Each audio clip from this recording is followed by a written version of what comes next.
नर्मदापुरम शहर की आधी आबादी हो सकती है अस्थमा का शिकार। हवा को प्रदूषित कर रहा है वार्ड 32 का कचरा घर। विगत कई वर्षों से शहर की गंदगी और कचरे को समेटे वार्ड 32 खोजनपुर का कचरा घर अब जानलेवा होता जा रहा है। इससे उठने वाले धुएं से वार्ड वासियों में तो बीमारियां जैसे अस्थमा और आंखों में कम रोशनी की शिकायत बढ़ रही है। अब लगता है यह धुआं पूरे शहर की साफ स्वच्छ हवा में जहर घोलने का काम कर रहा है। बड़ी लापरवाही तो जनप्रतिनिधियों और लाल फीताशाही की है, जिन्हें यह होश ही नहीं कि शहर में बढ़ते प्रदूषण को कैसे कम किया जाए। इस प्रदूषित वायु से सबसे बड़ा नुकसान बच्चों, प्रसूति महिलाएं और बुजुर्गों को हो रहा लाजमी है, लेकिन इस ओर किसी का ध्यान नहीं है। नगर के सतरास्ते पर लगे क्वालिटी चेक मॉनिटर को बंद हुए महीनों गुजर गए, लेकिन किसी का ध्यान इस तरफ नहीं है। प्रदूषण जांच दल तो जिले से ही नदारत है। इसका दंश अभी वार्डवासी झेल रहे हैं, लेकिन जल्द ही यह धुआं पूरे शहर की हवाओं को दूषित करेगा। साथ ही उस कचरे घर में जो पानी जमीन में बैठ रहा है और जमीन में जाता है, उस पानी को भी दूषित हो रहा है, जो पेट की बीमारियों का कारण बन रहा है। वार्ड 32 खोजनपुर हमने हमारे चैनल ने इससे पहले भी इस ओर ध्यान आकर्षित किया था, और ध्यान आकर्षित इसलिए किया था कि यहाँ पर खोजनपुर में जो ट्रेंचिंग ग्राउंड जो दिया हुआ है, जो कचरा घर जिसको कहते हैं, तो वो जो दिया हुआ है वो लोगों के लिए बड़ी कष्ट का और बड़े दुख का सबब बना हुआ है। धुआं कंटिन्यू यहाँ से उठता रहता है, धुआं निकलता है। लोगों के घर आप देखिए, अभी मेरे पीछे भी देखेंगे तो धुआं, ज़बरदस्त धुआं हो रहा है, और ये धुआं जो है लोगों के घर में जाता है। रात के समय में विशेष तौर पे ये होता है कि लोगों के घरों में धुआं इस कदर रहता है कि लोगों का दम घुटने जैसा स्थिति बन जाती है। और इससे पहले भी हमने बताया था, और उसको संज्ञान में लेते हुए प्रशासन ने एक कदम भी उठाया था। डीएम नर्मदापुरम उनने भी एक कदम उठाया था, लेकिन कुछ राजनीति का शिकार हुए, जो कि यहाँ से ये ट्रेंचिंग ग्राउंड शिफ्ट नहीं हो पाया। और शिफ्ट इसलिए नहीं हो पाया क्योंकि जहाँ पर जगह दी गई थी वहाँ पर काफ़ी विरोधाभास हुआ। वहाँ पर लोगों ने भूख हड़ताल पे बैठे और काफ़ी कुछ प्रोटेस्ट वगैरह किए, तो उस वजह से ये पेंडिंग हो गया। लेकिन उसके बाद प्रशासन ने कोई भी कड़े कदम नहीं उठाए। जनप्रतिनिधियों ने ये कोशिश नहीं करी कि ये जो यहाँ के वार्डवासी हैं, जिनसे हम वोट लेते हैं, जिनसे अभी विधानसभा चुनाव है, अभी यहाँ पर जनप्रतिनिधियों का जन सैलाब लगा हुआ है, आना जाना है, लेकिन उसके बाद भी यहाँ के जो नागरिक हैं, यहाँ के जो रहवासी हैं, वार्डवासी हैं, उनको बहुत दिक्कतों का सामना करना पड़ रहा है। दिक्कतों का सामना ये है कि जहरीली जैसी, लगभग ये मान के चलें कि ये जो हवाएं जो हैं, ये जो धुआं जो है वो प्रदूषित धुआं है, और प्रदूषित धुआं की वजह से जो है छोटे बच्चे हैं, यहाँ पर महिलाएं हैं, बच्ची हैं, स्कूल के बच्चे हैं और बुज़ुर्ग हैं, उन लोगों को सांस लेने में काफ़ी परेशानियां हो रही हैं, काफ़ी परेशानियां आ रही हैं, जिसका कि संज्ञान कोई भी, ना जनप्रतिनिधि ना अधिकारी वो लेने से, शायद जहाँ तक हुआ समझ में आ रहा है कि ले नहीं पा रहे हैं। तो हम यहाँ के वार्डवासियों से, यहाँ के रहवासियों से पूछेंगे कि किस तरीके की परेशानी इन लोगों को आ रही हैं। वार्ड का जो वार्ड मेंबर है ना, तो वो लोग उनकी तरफ से कभी कोई स्टेप लिया गया? नहीं, कुछ नहीं करते वो वार्ड मेंबर, कुछ नहीं करते जाते हैं। आप लोगों ने कभी सूचना दी है, मतलब कभी अधिकारियों? सर कितनी बार फायर ब्रिगेड के लिए भी कितनी बार बोले हैं, लेकिन है ना, बस वो आते हैं, देखते हैं और चले जाते हैं, कुछ करते नहीं। निराकरण कुछ नहीं हुआ? नहीं उठाते, कुछ नहीं।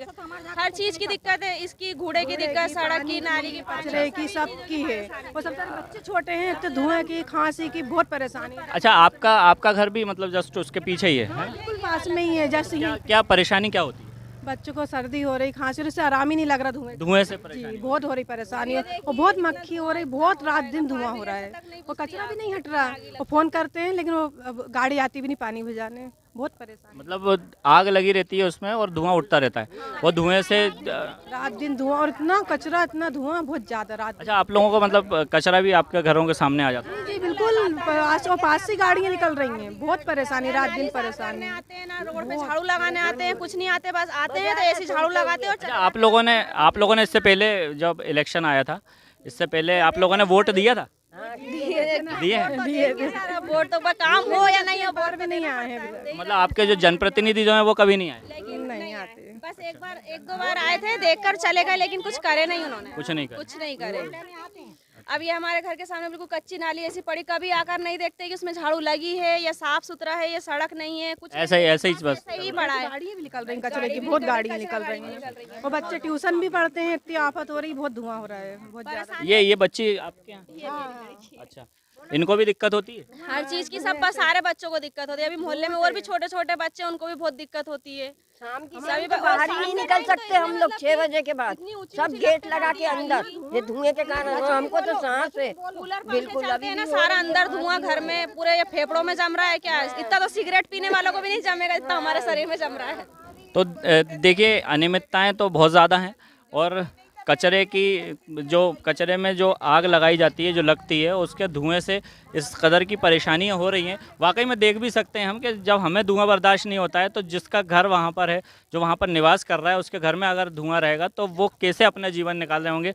लेकिन ये सबसे बड़ी उदासीनता, सबसे बड़ी नज़रअंदाजी अगर देखा जाए तो शासन, प्रशासन और प्रशासन के नुमाइंदे प्लस उसके साथ सरकार के जो नुमाइंदे हैं, उन लोगों की ये बड़ी लापरवाही है कि उनको इन लोगों की तकलीफ़ें नहीं दिखती हैं। ठीक है, अगर दिक्कतें हैं तो यहाँ पर काफ़ी बड़ा क्षेत्र जो है वो रिहायशी हो चुका है, ट्रेंचिंग ग्राउंड पहले से है, वो एक परेशानी है प्रशासन के सामने, मानते हैं। लेकिन उसको अगर ये चेंज करना चाहें तो हमारे प्रशासन के पास बहुत ज़मीनें हैं, कहीं भी उसको शिफ्ट कर सकते हैं, ताकि लोगों को इस परेशानी से निजात मिले।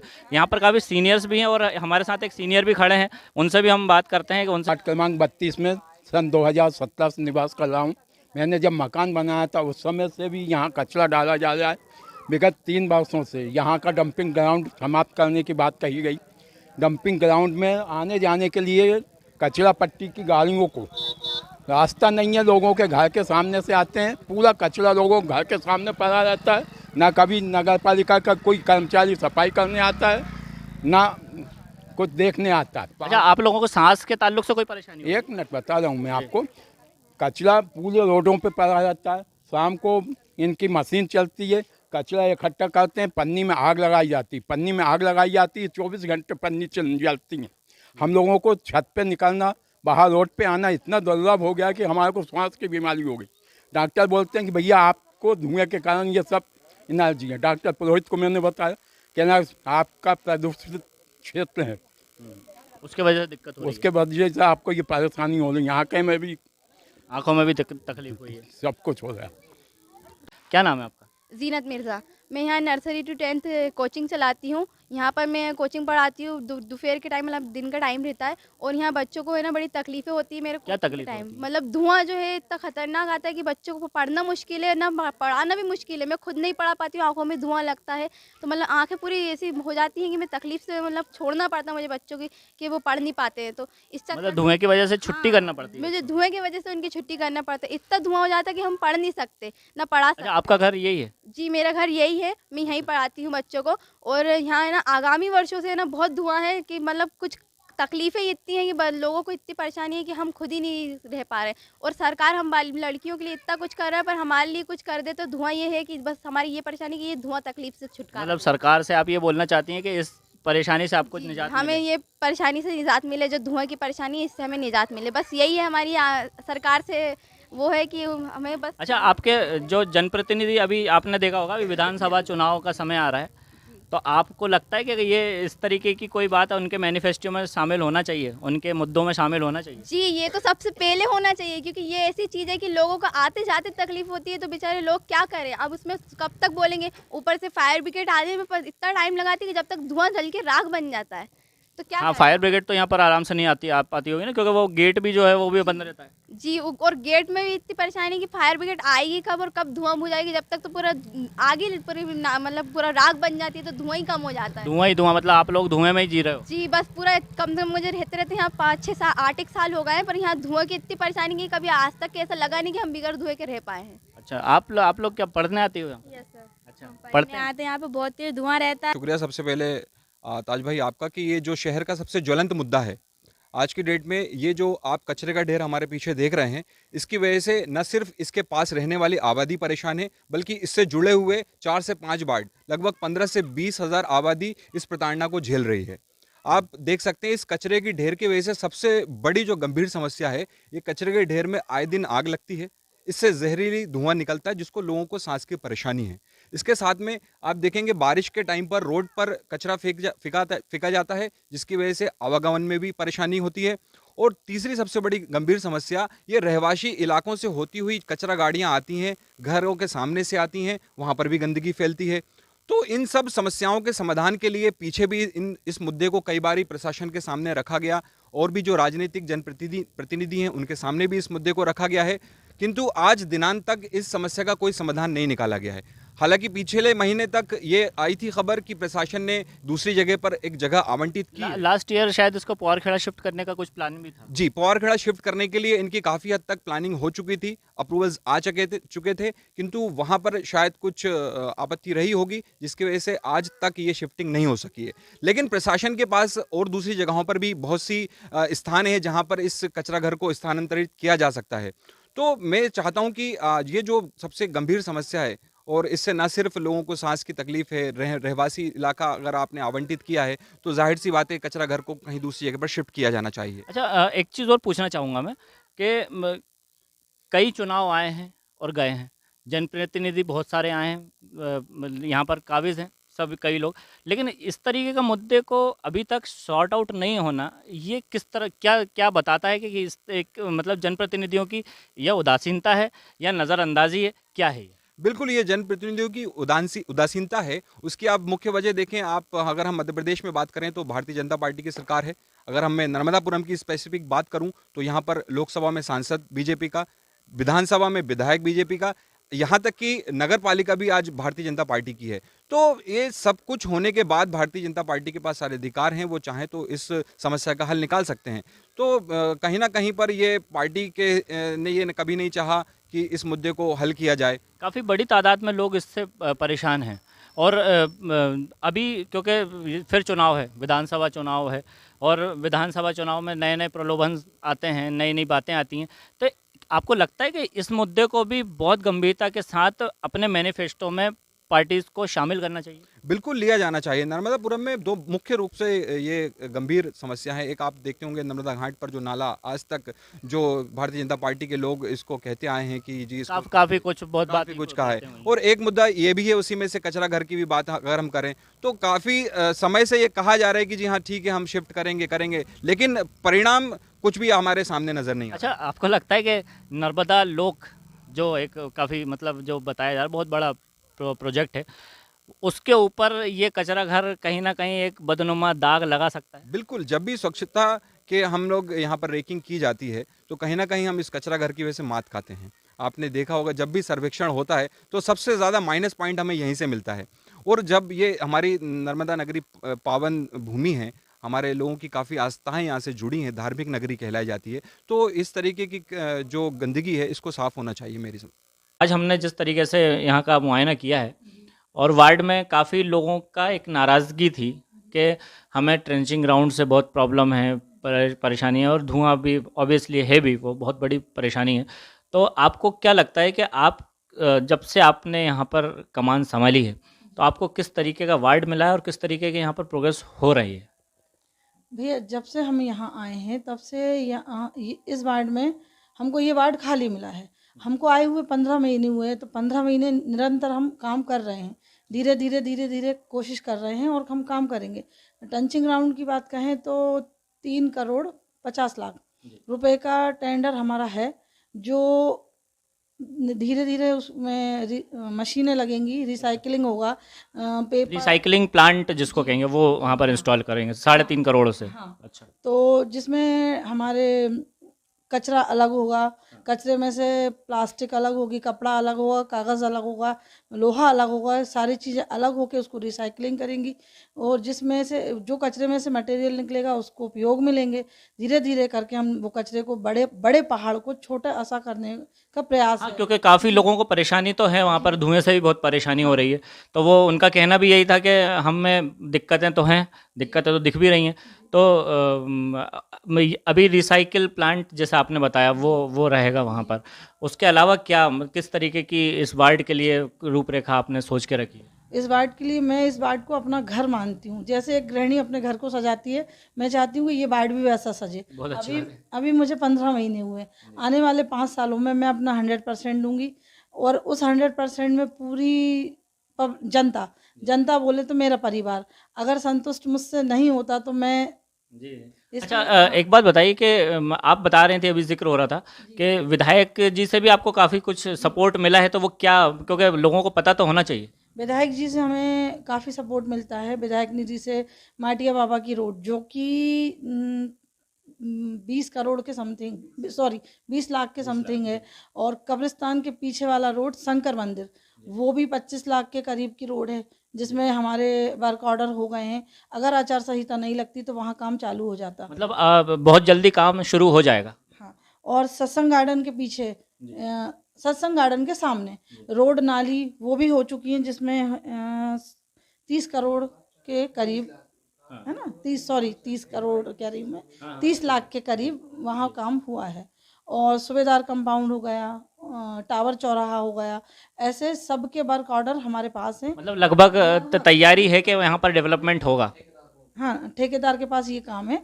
जैसे ही आचार संहिता लगेगी हटेगी, जैसे ही आचार संहिता हटेगी वैसे ही हम अपने काम को जारी रखेंगे। अच्छा, मतलब मतलब शॉर्ट टाइम में ही यहाँ पर काम वर्क दिखेंगे। और दूसरी बात ये कि जो ट्रेंचिंग ग्राउंड का जो सबसे ज़्यादा बड़ा मुद्दा है वो मतलब क्या अनकरीब जो है वो सॉल्व होगा, उसकी परेशानी होगा, वो प्रोसेस में है और वो बहुत जल्दी हटेगा वार्ड से। जिसमें हमारे वार्ड में अभी 22 खम्भे भी विधायक जी ने हमें दिए हैं, वो भी लगेंगे। इलेक्ट्रिक पोल जी, वो भी है। कल से मतलब काम चालू हो जाएगा उन पे।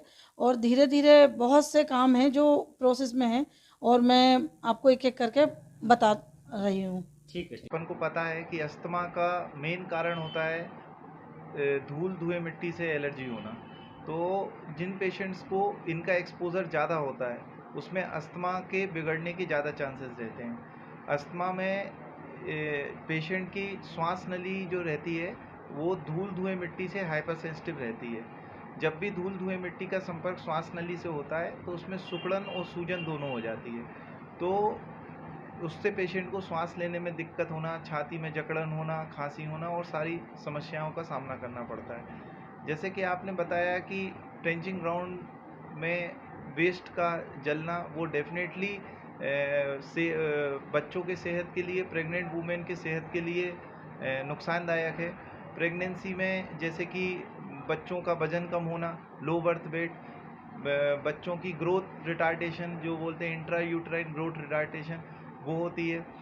बच्चों की हाइट पे फ़र्क आता है, बच्चों के हेड सर्कमफेरेंस पे फ़र्क आता है, बच्चों में विटामिन डी डेफिशिएंसी की कमी होने की संभावना होती है ड्यूरिंग प्रेगनेंसी। प्रेगनेंसी के बाद पेशेंट को जो नॉर्मल बिहेवियर चेंजेस जो रहते हैं वो भी उसका भी सामना करना पड़ता है। जैसे कि पेशेंट्स को जब अस्थमा का एग्जर्बरेशन होता है तो उसके कारण उसको स्कूल मिस होते हैं, जिसके कारण उसकी लर्निंग पे अफेक्ट पड़ता है। इन्फेक्शंस होते हैं जिसके कारण पेशेंट की लंग फंक्शन डिक्लाइन होती है।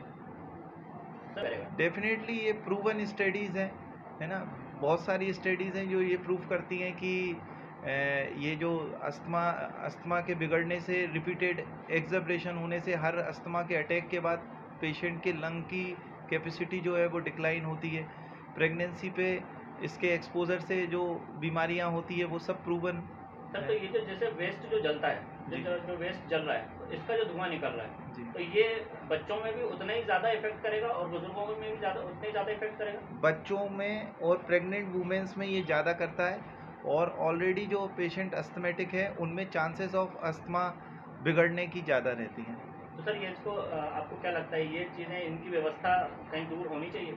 डेफिनेटली ये रेजिडेंशियल एरिया से बाहर होना चाहिए। ये सब नॉर्म्स हैं, गवर्नमेंट के नॉर्म्स हैं कि ये चीज़ एक सेपरेट एरिया में होना चाहिए, रेजिडेंशियल एरिया से बाहर होना चाहिए जहाँ पर और उसकी प्रॉपर कवर्ड एरिया में होना चाहिए ये सब। भोजनपुर में, और उसके जो दुष्परिणाम जो हम देख रहे हैं, क्योंकि आपको क्या लगता है सबसे उसमें दुष्परिणाम है, और दुष्परिणाम अगर हैं भी तो किस तरीके के? आपका कहना बिल्कुल सही है। वो ट्रेंचिंग ग्राउंड मैंने भी देखा है, बहुत बड़ा है और उसमें बहुत गंदगी है पूरे शहर की। तो निश्चित तौर पर वहाँ पर बहुत ज़्यादा एयर पॉल्यूशन है और वाटर पॉल्यूशन भी है। वो पूरा गंदगी ज़मीन में जाती है, रिसती है, और वहाँ के पूरे एरिए में गंदे पानी की सप्लाई होती है। फिर तो हमें इसको बचाने के लिए हमें अपने सभी लोगों को आगे आना है। एक जन चेतना का विषय भी है। इसके अलावा हमारे पास मरीजों की भी वृद्धि हुई है उस तरफ के एरिए में कि जिनको कि श्वास की बीमारियां और पेट की बीमारियां बढ़ी हैं।